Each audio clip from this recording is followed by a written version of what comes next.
प्रिय विद्यार्थियों, पूर्व विद्यार्थी और छोटे बड़े अन्य देखने वाले जो भी हैं, अपनी भाषा यूट्यूब चैनल में मैं गोपीराम, हिंदी व्याख्याता, राजकीय उच्च माध्यमिक विद्यालय देपालसर चूरू, राजस्थान से आप सभी का हार्दिक अभिनंदन एवं स्वागत। जब से मैंने अपनी भाषा यूट्यूब चैनल शुरू किया है, उसके बाद सोशल मीडिया का वास्तविक ज्ञान हुआ कि लगभग 27 साल मुझे नौकरी करते हुए हो गए। 1993 से शुरू करके आज 2020 का जो सत्र चल रहा है, ये एक इतना अच्छा प्लेटफॉर्म है किसी से मिलने का, किसी से जुड़ने का।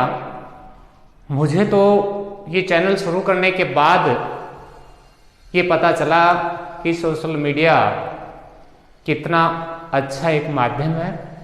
93 के सत्र में पढ़ने वाले छात्रों के भी कमेंट आते हैं और उसके बाद जिन जिन विद्यालयों में रहा, एक अध्यापक का बहुत सारे विद्यार्थियों के साथ जुड़ाव हो जाता है। 27 साल में तो बहुत ज़्यादा हो जाता है, लेकिन अब 93 से लेकर और 2020 वर्तमान चल रहा है, तो लगभग हर विद्यालय के छात्र इस चैनल के माध्यम से जुड़े हैं। उनके विचार आते हैं और सुनकर और उनके कमेंट पढ़कर बड़ा अच्छा महसूस होता है और एक तरीके से स्फूर्ति मिलती है, ऊर्जा मिलती है और उत्साह भी बढ़ता है। बहुत सारे जो पूर्व विद्यार्थी हैं वो प्राइवेट सेक्टर में अच्छा काम कर रहे हैं, कुछ नौकरियों में हैं, कुछ अलग अलग क्षेत्रों में हैं। तो निश्चित रूप से ये एक माध्यम है जिसमें छोटे जो बच्चे हैं, पूर्व विद्यार्थी हैं, उनके दया एवं करुणा भरे संदेश मेरे पास आते हैं। हम उम्र जो हैं उनके मैत्री और सखा से युक्त भाव से परिपूर्ण संदेश यूट्यूब चैनल के माध्यम से और फेसबुक के माध्यम से आते रहते हैं। और जो बड़े हैं, कुछ ऐसे भी व्यक्ति जुड़े हैं जो मेरे आदर्श भी हैं और उन्हें यूट्यूब चैनल जो अपनी भाषा है उससे कुछ अच्छा लगा, तो बड़े जो लोग हैं उनसे मुझे विनय से भरे भाव युक्त संदेश भी प्राप्त होते हैं। तो निश्चित रूप से आप सभी की इच्छाएं, आप सभी के जो मेरे प्रति स्नेह है, उनको बनाए रखूंगा और आगे बढ़ाने की कोशिश करूंगा। एक व्यक्ति हमेशा कुछ न कुछ सीखता रहता है और उस सीखने के दौर में आप सभी के जो भाव, आप सभी के जो विचार हैं, वो मुझे और ज़्यादा आगे बढ़ने के लिए प्रेरित करते हैं। आज हम आगे बढ़ते हैं। हिंदी साहित्य की जो सरयू नाम की पुस्तक है, उसका अगला पाठ है सेव और देव। हर पाठ में हिंदी भाषा की ये खासियत रही है, या हर भाषा में ऐसा होता होगा कि जो भी पाठ हम पढ़ते हैं, उस पाठ के उस शब्द का शाब्दिक अर्थ से पाठ जुड़ा होता है और उसमें उन्हीं से जुड़ी भी लंबी चौड़ी व्याख्याएं होती हैं। तो सेव और देव, सेव एक फल होता है जिसके बारे में ऐसा माना जाता है, कहा जाता है कि सुबह सुबह एक सेव खा लेता है तो वह कभी बीमार नहीं होता या उसके कोई बीमारी नहीं होती।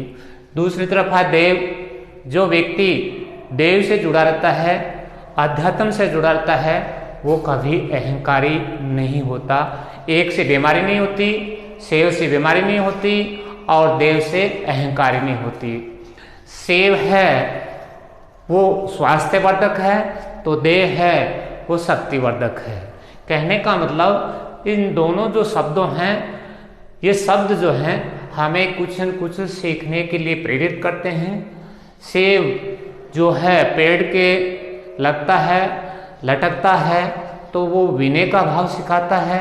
इसी प्रकार देव है वो हमें हमारी आत्म शुद्धि के प्रति आध्यात्म शक्ति प्रदान करते हैं। अब आते हैं हम पाठ के वास्तविक स्वरूप में। सेव और देव इन दोनों की मूर्तियां आपके सामने है।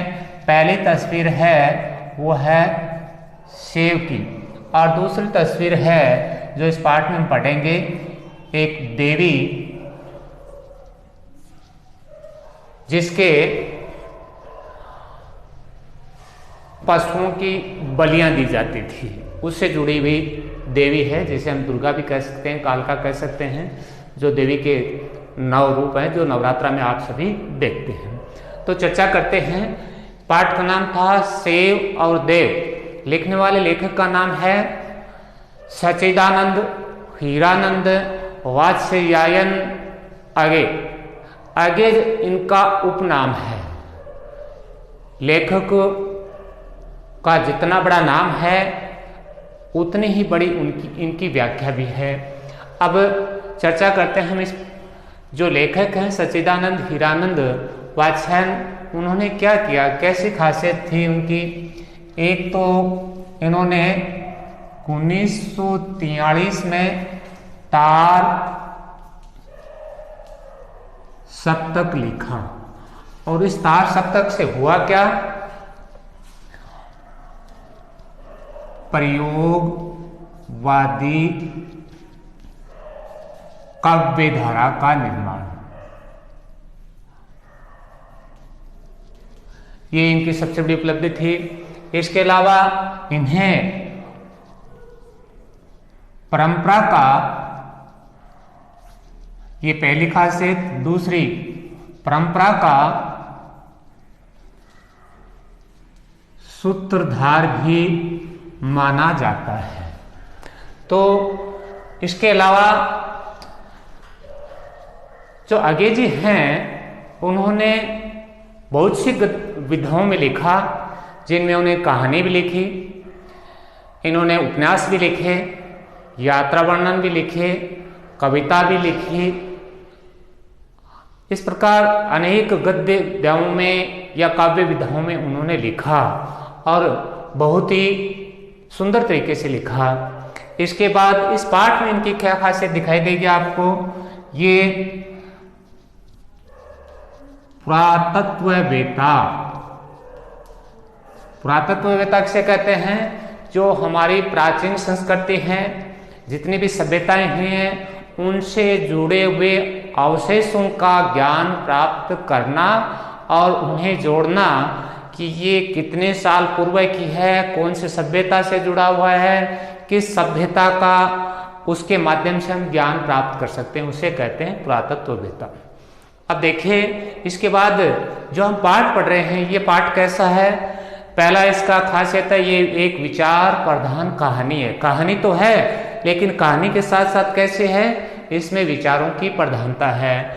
इसके बाद इस कहानी को पढ़ेंगे तो आपको ये कहानी एक संदेश देती हुई प्रकट होगी, जिसके कारण इसका नाम है संदेशात्मक रचना।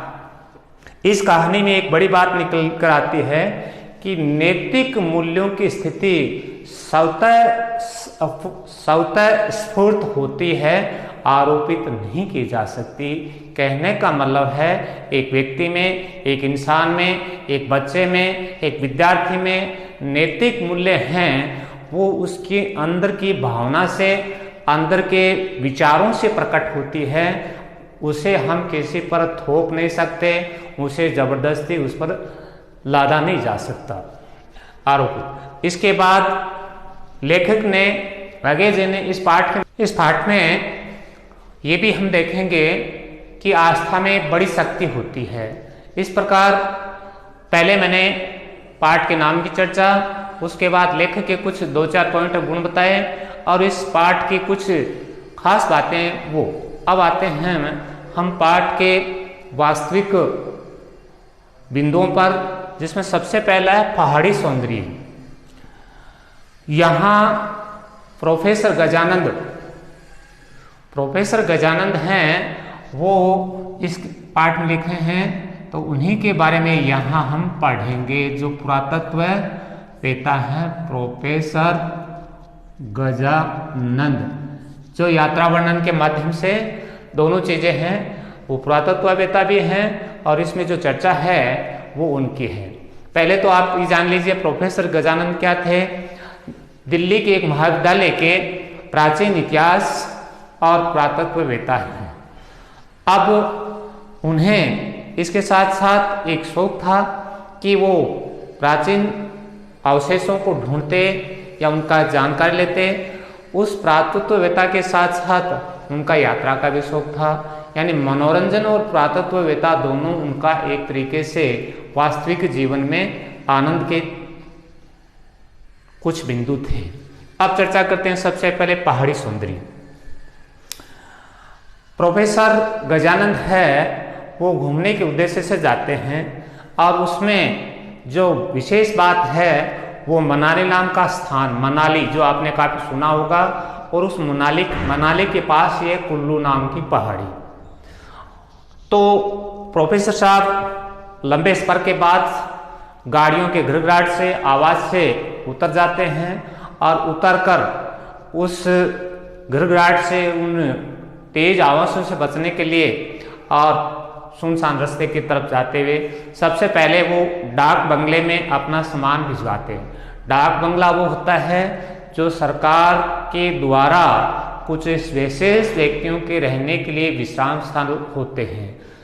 बड़े जो व्यक्ति होते हैं, आम आदमी के लिए नहीं, विशेष रूप से उन लोगों के लिए जो बड़े व्यक्तित्व के धनी होते हैं।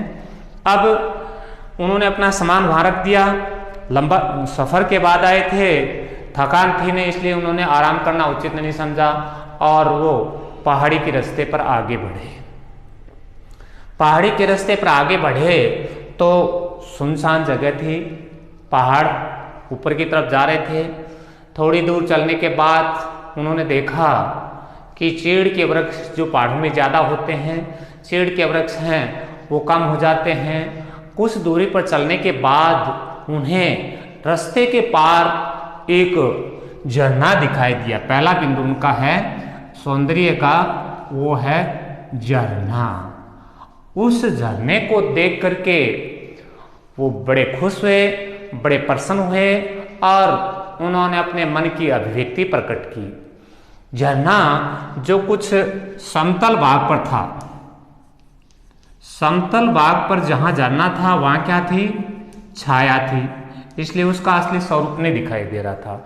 लेकिन समतल भाग के बाद झरना ऊपर से नीचे गिर रहा था, तो उस ऊपर से नीचे गिर रहा था जहां प्रपात गिर रहा था झरना, उस गिरने वाले स्थान पर आपको पता है कि ऊपर से, काफी ऊपर से पानी नीचे गिरता है तो वहां झाग पैदा होते हैं, झाग को फैन भी कहते हैं। तो झरने के गिरने के कारण फैन उत्पन्न हो रहे थे और उन फैन पर सूर्य की किरणें पड़ रही थी। अब प्रोफेसर गजानंद ने इस दृश्य का, इस प्राकृतिक वातावरण का, प्राकृतिक दृश्य का वर्णन कैसे किया है, उस गिरते हुए झरने के बारे में कहा, मानो ऐसा लग रहा है जैसे अंधकार की कोख में चांदी की फुहारें फूट रही हो। अंधकार की कोख में चांदी की फुहारें फूट रही हो। दूसरा उन्होंने कहा, दूसरी उपमा, यहाँ उपमा अलंकार है, सामने उनके झरना है, उसकी तुलना की जा रही है दूसरे से, तो वो हो गया आपके उपमा, और झरना है वो क्या है, उपमेय। दूसरा उन्होंने कहा, प्रकृति नायिका की कजरारी आंखों से स्नेह से गदगद होकर आंसुओं की झड़ी लगी हुई। इस प्रकार उन्होंने झरने को और उपमा के माध्यम से बहुत सुंदर वर्णन किया है। इसके बाद लेखक ने देखा कि वो जो पहाड़ी क्षेत्र है वहाँ एक बाला खड़ी थी। वो बाला कैसे थी, पहली पहाड़ी, दूसरी वो राजपूत बाला थी। उस बाला को देख करके वो भी झरने के पार खड़ी थी और झरना है वो उसके पैरों के पास गिर रहा था। तो यहाँ फिर उन्होंने उपमा दी, उस लड़की को देखकर उन्हें ऐसा लगा जैसे कोई हंसनी हो, लेकिन ये तुरंत उनके भाव बदल गए। फिर उन्होंने सरस्वती के रूप में उस बालिका को समझा। हालांकि उसके हाथ में वीणा नहीं थी, उसके हाथ में छड़ी थी, फिर भी उन्होंने उसे सरस्वती की वंदना संरचना मान लिया, उसका उपमा दे दी।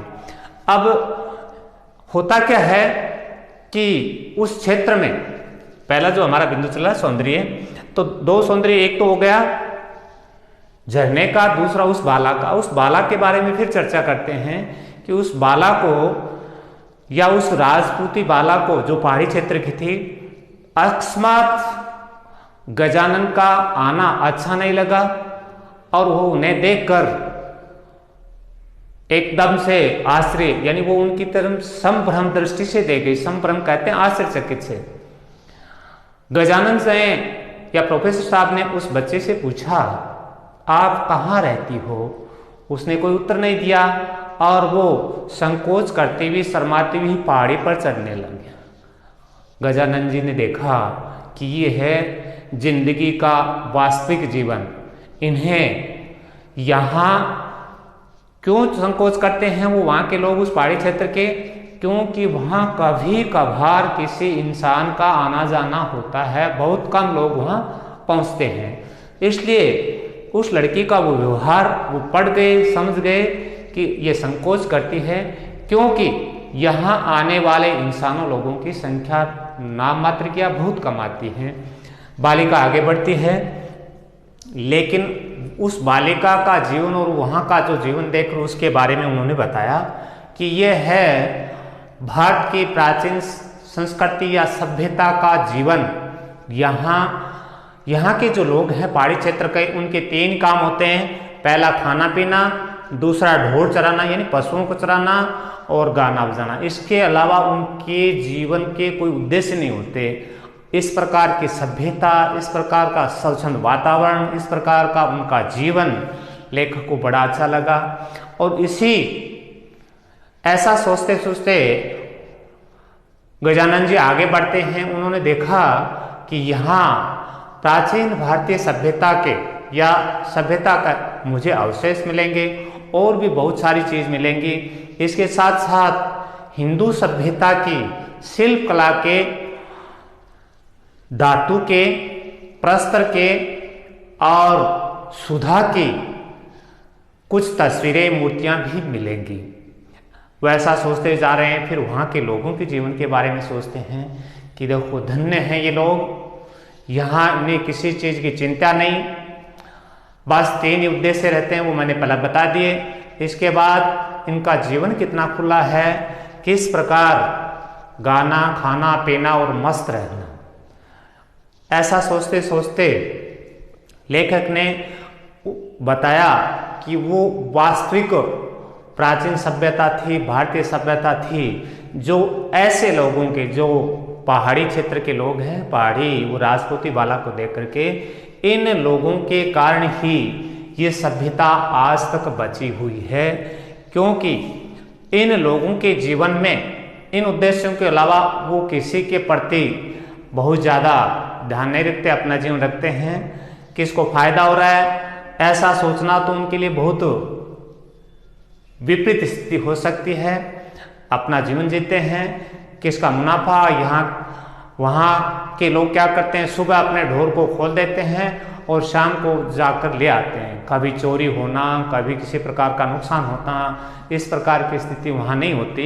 लेखक ने कहा यदि मैं एक चवनी भी यहाँ फेंक दूंगा तो उसको कोई नहीं उठाएगा, वो सोचेंगे कोई है, वो अपना ले जाएंगे। लेकिन दूसरी तरफ उन्होंने आज की तुलना में तुलना की है कि अगर आज ऐसा होता तो ऐसा संभव नहीं है। फिर इस सभ्यता को उन्होंने किससे जोड़ा है, एक आप सभी ने पढ़ा है चीन। इस सभ्यता को प्रोफेसर गजानन ने चीनी यात्री फाइयान के समय से जोड़ दिया। उस वक्त भी ठीक ऐसा ही होता था। बाद में कहीं चोरी होना, कहीं किसी के प्रति बुरा विचार रखना, किसको फायदा किसको नुकसान, इस प्रकार की बातें नहीं होती थी। और फिर उन्होंने कहा कि इन पहाड़ी क्षेत्र के लोगों के कारण ही ये सभ्यता बची है। अब इसके बाद अब आते हैं दूसरे बिंदु पर। लेखक इस प्रकार सोचते हुए आगे बढ़ते हैं।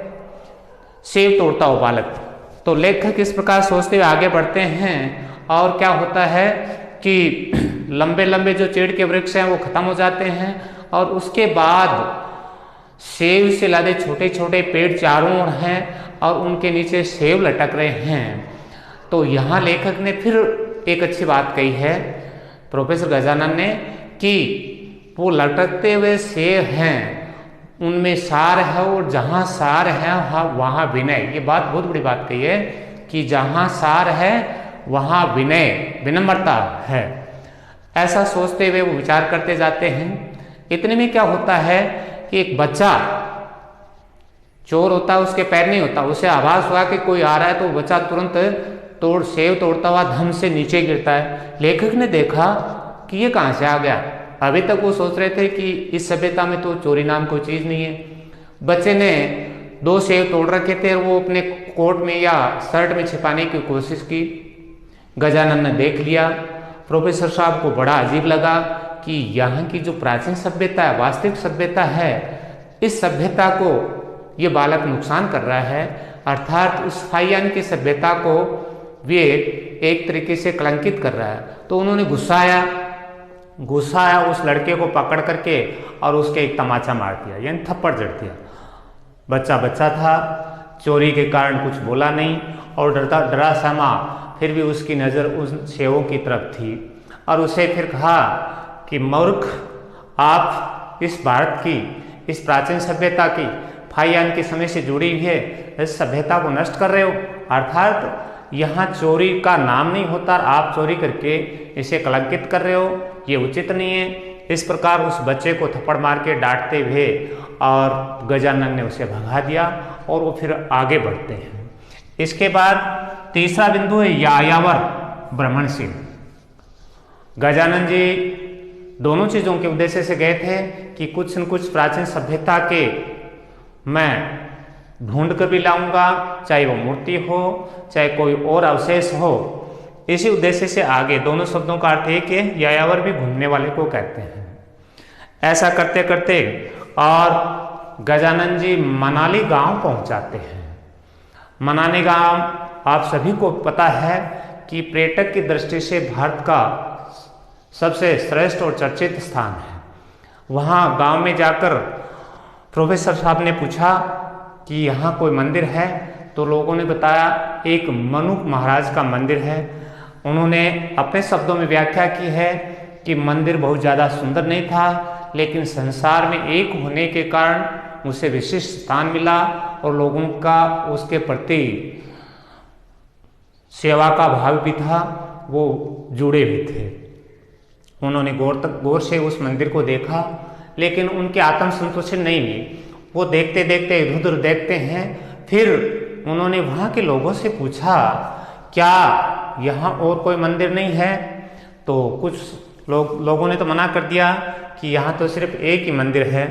लेकिन मंदिर का पुजारी वृद्ध आदमी था, उसने कहा कि साहब बहुत पहले समय में सुना है कि पहाड़ी क्षेत्र है, उस पर एक किला होता था और उस किले में एक देवी का मंदिर था, लेकिन बहुत पुराना हो गया, वहाँ कोई जाता नहीं है और लोगों का ऐसा मानना है कि वहाँ उस मंदिर में भूत रहते हैं। जैसे ही भूत का नाम लिया प्रोफेसर गजानन को बड़ा अजीब लगा और उन्हें लगा कि लोगों में आज भी अंधविश्वास की बातें हैं, वो गहरी यानी बैठी हुई हैं। तब उन्होंने कहा भूत रहते हैं? आश्चर्य साथ कहा भूत रहते हैं? भूतों से तो मेरी प्राचीन दोस्ती है, मैं जाऊंगा और देखूंगा। इस प्रकार भ्रमणशील यानी यात्रा की दृष्टि से और प्रोफेसर गजानन है उस मंदिर की तरफ बढ़ते हैं। उस मंदिर में पहुंचेंगे, वहाँ क्या होगा इनके बारे में हम आगे चर्चा करेंगे। आज हमने पाठ के 3 बिंदुओं पर चर्चा की है, पहाड़ी का सौंदर्य और एक सेब तोड़ता हुआ लड़का या बच्चा, यायावर, उनके भ्रमण का घूमने का उद्देश्य। आज के पाठ को, ये जो पाठ है हमारा सेव और देव को, इन 3 बिंदुओं पर विराम देते हैं और उसके बाद आगे के जो बिंदु हैं उन पर हम कल चर्चा करेंगे। आप सभी को इस पाठ के माध्यम से फल और देव की जो हमारे देवता उनकी महिमा को समझना चाहिए। आज मैं इस पाठ को यहीं विराम देता हूँ। आप सभी देखने और सुनने वालों का अंत में पुनः सभी का बहुत बहुत धन्यवाद।